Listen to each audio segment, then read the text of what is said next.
অনেক সময় কি হয়, শপথ গ্রহণে আমরা সেটা ধর্মগ্রন্থ ছুঁয়ে কি বলা হয় যে সদা সত্য কথা বলবো, সত্য বই মিথ্যা বলিব না। আসলেই কি মানে একজন মানুষ সবসময় সত্য কথা বলতে পারে? কিন্তু প্রশ্ন হচ্ছে যে আপনি কি মিথ্যা বলবেন সত্য না বলতে পারলে? এইখানেই হচ্ছে আপনার নিজের ভিতরে যে জাস্টিফিকেশনটা তৈরি করতে হবে যে আপনি মিথ্যা বলবেন না। অনেক সময় সত্য কথা বলা যায় না। তখন আপনি কি করবেন? আপনি কি মিথ্যা বলবেন? না, মিথ্যা বলা মহাপাপ। কিন্তু যে সত্য বলা যায় না, সেই সত্যটা আপনি গোপন করবেন। সে সত্যটাকে আপনি বলবেন না। কারণ কারো প্রাইভেসি বা কারো ক্ষতি হতে পারে বা নিজেরও ক্ষতি হতে পারে, বা যেটা খুব বেশি না বললে অনেক বেশি বড় ধরনের সমস্যা থেকে আপনি বেঁচে যাবেন। সেগুলো কিন্তু অনেক সময় গোপন করা যায়।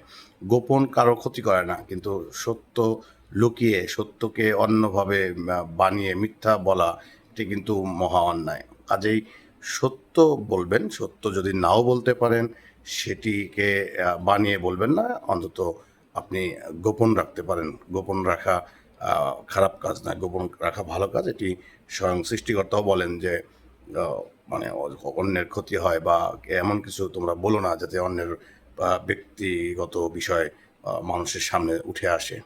ধন্যবাদ।